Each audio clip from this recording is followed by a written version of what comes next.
out in the parking lot, went out to dinner with some friends. Thank you again for the folks that was lots of fun. Yeah, we had a great time. Came back to the truck, spent Saturday night in the truck, and then Sunday we got up and drove over to the Flying J in New Haven, which is just east of Fort Wayne. And we hung out there for the evening. We got out, we had friends of ours that actually drive for our fleet over, came over and took us out to grocery shop, and we went out to eat. Yep. Spent some time with them. We got to spend another Landstar couple was there that we didn't really know, but we got out and talked to them for quite a bit. And so, and then there was another couple that were there that were Landstar that we got to talk to them too. It's just like it was Landstar Day at the Flying J in Fort Wayne. Yep, it was. Well, because of the expo. Yeah. I mean, I think they had all been at the expo or getting their trucks done, right, work on or something. So we had a great time with those people, and then we got up Monday morning. And originally, the original reason we went to Fort Wayne in the first place, like a week before this, we had a noise coming from the back of our sleeper. We didn't really know what it was. Really an annoying noise. Turns out that Hoosier trailer there in Fort Wayne found out the problem. There was a problem with a cross member underneath the box of the truck, and so we had to wait till Tuesday. Because they couldn't see us. They had, that week before, they had told us they couldn't get us in until Tuesday. So Monday we hung out at the truck stop, just didn't really do much. And then recuperated. Yeah, on Tuesday morning we took the truck over to Hoosiers. They fixed it in and out really quick. Very good folks to work with. And then we headed back over to the truck stop, and we're just sort of sitting there twiddling our thumbs. And as we do, wondering what we were going to do because we didn't have a load. We were wanting to go back into service. We had only been out for maybe 2 weeks at this point in time, so we wanted to go out and spend, make some money.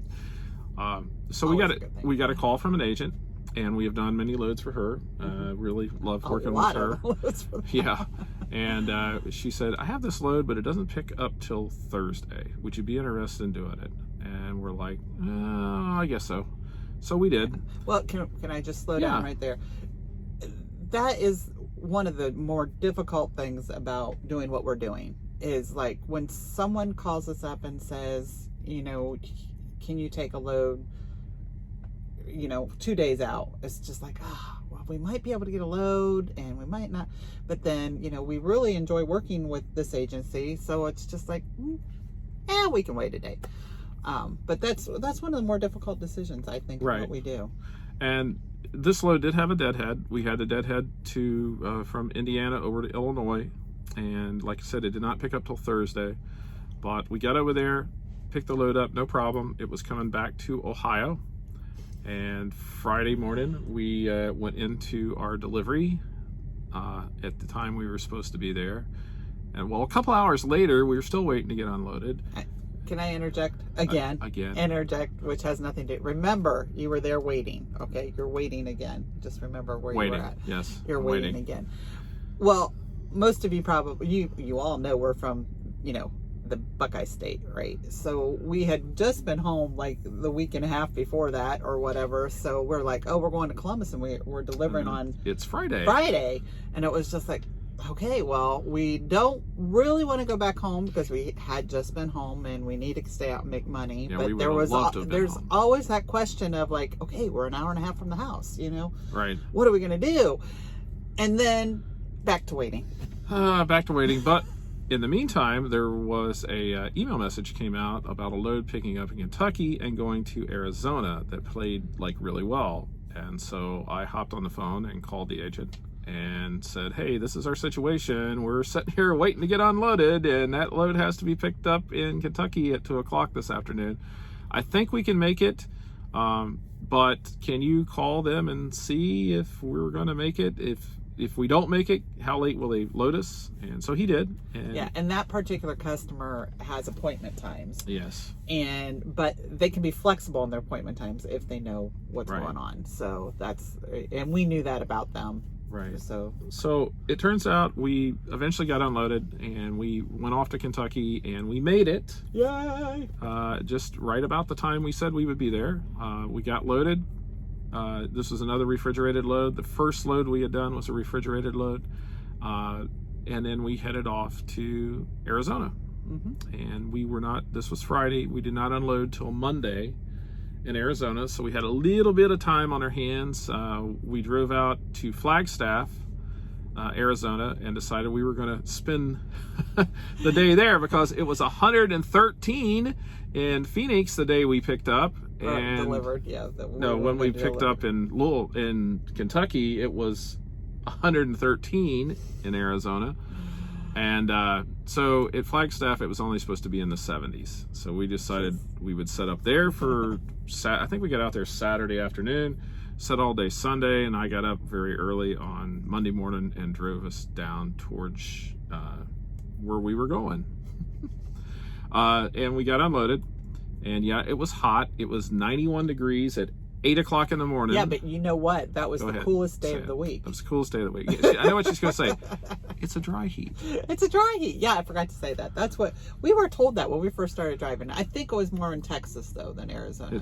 Arizona. But it was, they say it's really a different heat. It's a dry heat. And truth be told, 80s in Ohio feel almost as hot as 90s and 100s do in Arizona. But it has to do with humidity, though. According to her. Yeah. Anyway, so we get unloaded. We're sitting there in the hot heat, and we set the rest of the day Monday. Sitting in the air-conditioned truck. Well, that's true. The truck was in the heat. So we sat there Monday. Nothing materialized, no loads or anything. And I said, well, okay, that's fine. Landstar works a little differently than our formal carrier in the fact that we actually haul freight on the weekends, and at our former carrier we hardly ever hauled anything over the weekend unless it was a long cross country load, and those were few and far between sometimes. But so it was like more, the other carrier was Monday through Friday, and Landstar is basically sort of whenever, but we do a lot but of we weekend. don't what happens is we try not to. I panic more than he does, and then he panics when I don't. It just depends. But we get to sitting, and we have to be okay with sitting during the week. We're just like, well, we could be running. Well, it depends on where in the country you wind up, and it depends, on what's available at that time. Well, and we're sitting in, I'll just say it, we're sitting in Phoenix. It's hot. Spilled that a little Spilled the beans a little. We're sitting in Phoenix. It's not where we unloaded at, but we are sitting in Phoenix in a truck stop. It's really hot, and so nothing goes by, nothing happens on Monday, which we're okay because we've ran over the weekend. And then Tuesday comes along, still nothing.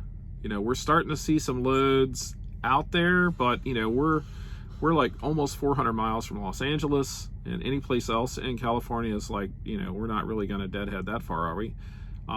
So we set another day, and we weren't really super concerned about it. We called some agents. We saw some stuff come across the load board, not too much. Yeah, we always send out emails and text messages and phone calls. We let people know where we're at. Yeah. And so Wednesday comes along, and we're still sitting there.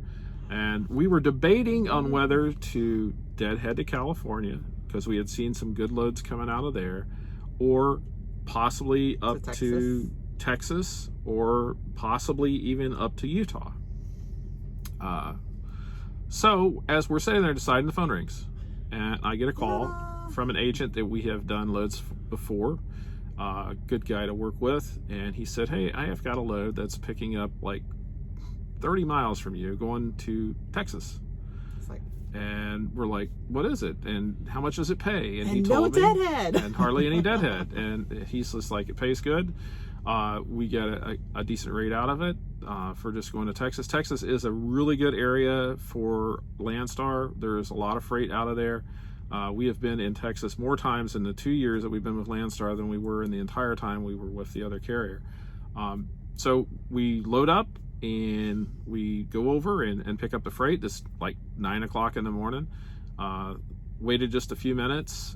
They loaded us right up, and we took off. And this whole week's sort of been sort of neat because, we have driven all over the country, but there are certain roads we have just never been on. And one of those is US 70 and 60 and 70. Glad you remember. Yeah, coming out of Phoenix and going east down towards Texas. Normally we would just drop down on Interstate 10, run 10 all the way across.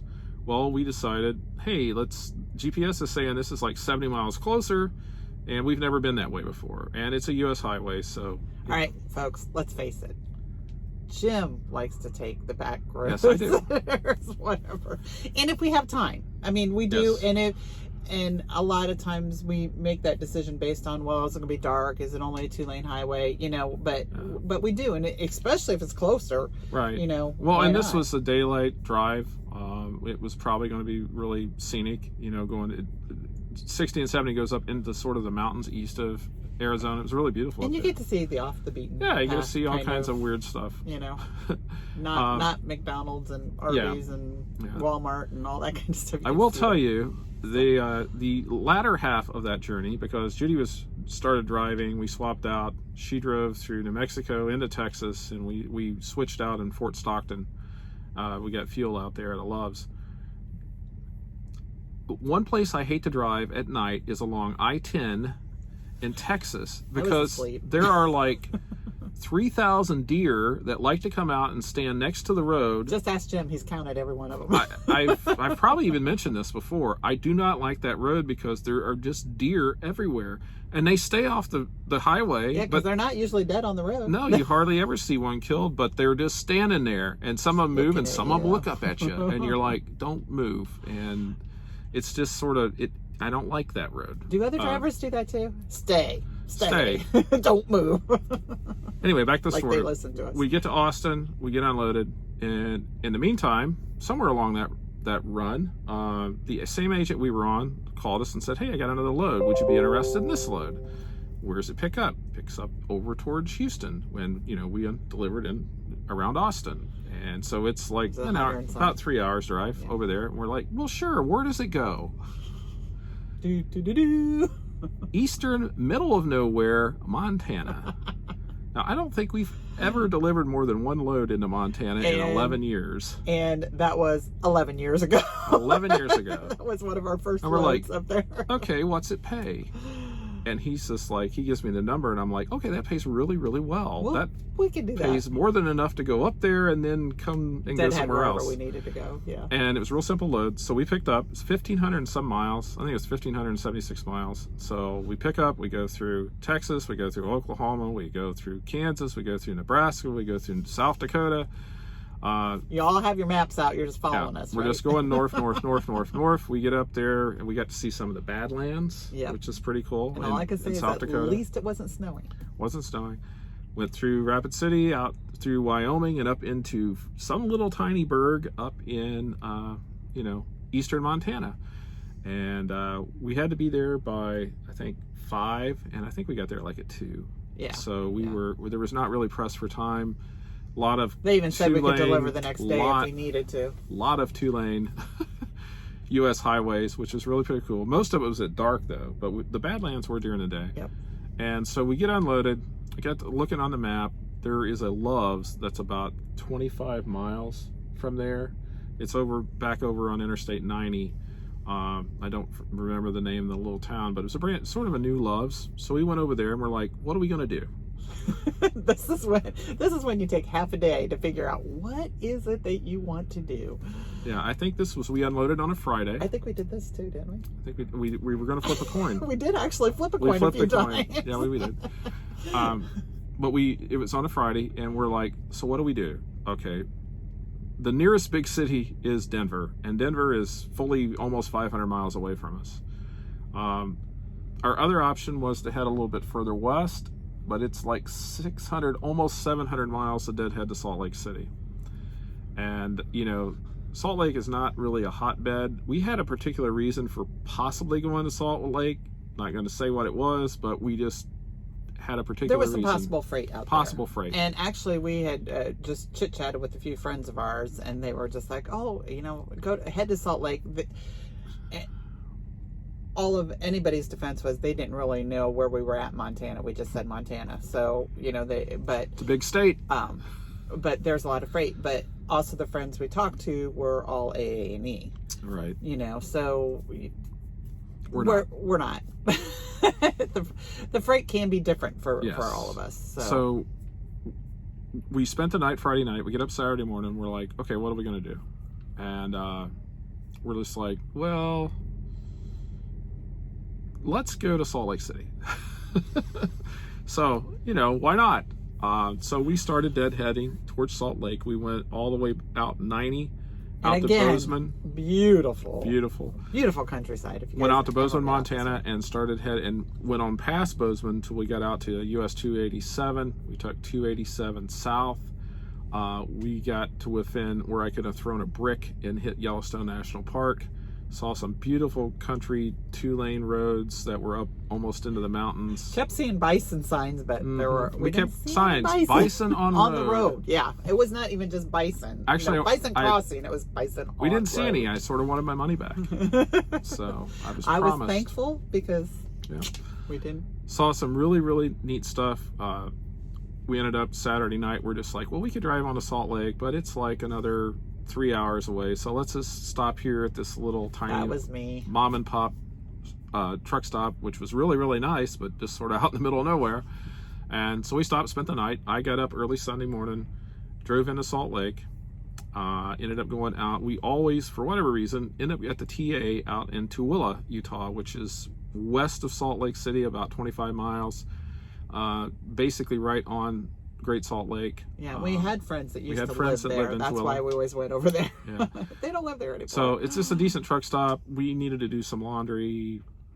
We tend to favor TAs and Petros, although we're at a Love's today. We seem to be loving it lately. Yeah. So we went to the TA there and spent Sunday just basically cooking and everything.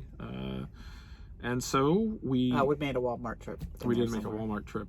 We went to Tooele to the Walmart, and then spent all day Sunday cooking a whole bunch of stuff, like 3 pounds of bacon, 2 big steaks, and 24 hamburgers. And he knows. Some of that got put in the freezer, and some of it got put in the refrigerator. Yeah. So anyway, Jim decided to go on a grilling spree. So yes, I did. We just let him go. We got up Monday, and did we get anything Monday? Was it Monday or was it Tuesday we got the load? No, it wasn't Monday. Was it Monday? We were sitting because I was going, oh, okay, here we go again. Here we go again. So then Tuesday afternoon comes. I'm trying to think. We picked this load up on Friday. Oh, we picked this up Wednesday. Wednesday? Okay, so Tuesday comes, early Tuesday. There is a load hits a load board, and it pays like really well. And even if we deadhead over there and get the load, and it picks up in California. Yeah. So another 700 miles of deadhead, and it needed picked up the next day in the afternoon. Yeah. Around the Bay Area. That's why I know we got it on Tuesday, because we had to pick up and go so we could be there on time. So we got over there. We had to set for a little bit. Got to the shipper, and it's this run that we're on, and we're setting in Savannah, Georgia. We ran from California. We ran over here. They originally wanted the load delivered on Friday. But by the time they got us loaded, we were going to have to do 2,700 and some miles in 48 hours. 45 hours. Yeah, whatever it was. It was supposed to unload at 3 o'clock in the afternoon. Oh, that's right, because 3 hours it was difference. 3 o'clock in the afternoon in California by the time we left. So some of you may be able to do that, but not us. the shipper was aware of this. We probably weren't going to make it. There was a little delay on their end with getting the product ready. They were aware of this. The agent was aware of this. The customer on this end was aware. So they made out arrangements. We originally thought we were going to be able to unload Saturday, and then they changed their mind, and we will not be able to unload till in the morning at first thing in the morning. Yeah. But the interesting thing about this load, it has another stop outside of Boston, Massachusetts. So another 1,000 miles. Yeah, another 1,075 miles from here. We were supposed to unload on Tuesday morning. So we'll get up in the morning, unload, and then run up and unload up there in Massachusetts, and have no idea how long we're sitting. Yeah, well, the stinky part of this is, we're flexible, and it, whatever it does, the load paid really well. So what it is what it is. But we got 3 phone calls on Friday. Yeah. For loads leaving right out of Massachusetts on Monday. Have no idea where any of them were going because we didn't get past we're not going to be there until Tuesday. So anyway, we're here.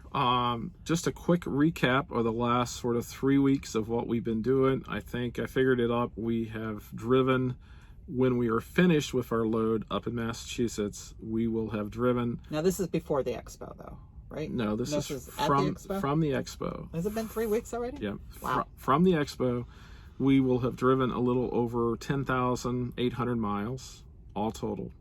And about 25% of those miles are deadhead miles, which they don't pay you to deadhead at Landstar. That's sort of out of our own pocket. Yeah, but we look at what the load pays and for, knowing how far we have to deadhead. For all of those miles, I think I figured it up. We're like $2.37 a mile for every single mile that we ran. That's included loaded and empty. So the loads have paid good. We're happy with that number. You know, it's over. We're happy with that number, especially when we went into places that you couldn't get out of. Yeah. I mean, we had a lot of deadhead from Montana to Salt Lake, and then from Salt Lake to California. We essentially deadheaded about 1,600 miles there. Right. The load was worth it. You know, even with all those deadhead miles, it got us out of a questionable area that we chose to go to in the first place. We do that again. But we were looking at. So yeah, if you stayed around to the end of the video, you actually got to hear some real numbers. Wait for it. Yeah. Also, we got to check on our fuel mileage along the way. I think we're going to average right around 10.7 miles to the gallon, but that's with running the generator when we've been setting. And the first 2 loads were refrigerated loads, and especially the one going to Arizona we picked up on Friday did not deliver till Monday morning. And the reefer burns almost, close to a gallon of fuel an hour if it's really working. And and we did not mention this. The load from Texas to Montana was an emergency load. Yes. They had to have what we had on that truck as soon as we could get it there. Right. So our normal, to save on fuel mileage, if we have plenty of time, we'll maybe run around 62, 63 mile per hour. Right. But it was headed up there, we were doing the speed limit within safety reasons. We were doing 70 most of the time. Going up there. Yeah. But that's just what kind of cut into our fuel mileage. I think we did have a tailwind on the way out here though. Yeah. So I think at times we were getting almost 12 miles to the gallon. Yeah. We when we've cut back on our fuel, it's really increased our mileage, and especially with prices. Although the prices have actually been coming down. So we've also not down as far as we'd like them, but coming down. During that time period, we have bought 1,008 gallons of diesel fuel and $215 worth of DEF. I forget the gallon amount. It's probably around 50 gallon maybe. I think that's what you said. Yeah, 51 gallon, I think is what it was. So those are our numbers, what we're experiencing in our truck and everything. And just to give you a little bit of an insight on what we sort of go through, we set sometimes, but it's not the end of the world if we don't have a load. Some people just get so freaked out about that they just, sometimes can't function. And I think here we go into the video. If you're still here, hi. The hard part about husband and wives or even teams working together is that one person thinks we need to jump on this. Yeah. Let's go and do this. And the other person's like, well, there might be something after that, or we need to move. And the other one's like, I think we need to stay. It's we've done this for 11 years, right? And it was not always, we still battle it out sometimes and trying to figure out whether or not we do what we want to do. And you and I both know that he always gets his way, and he'll tell you that I always get my way. Yes. No, truth be told. Yeah. So I give in. She does. So anyway, thank you for sticking around to the end. If you did, if you didn't, well, then you missed our numbers and you missed my new haircut. Woohoo! So, anyway. But please stick around. Please don't forget non-haircut. Yes, don't forget to like the video, put a thumbs up there, hit the little notification bell.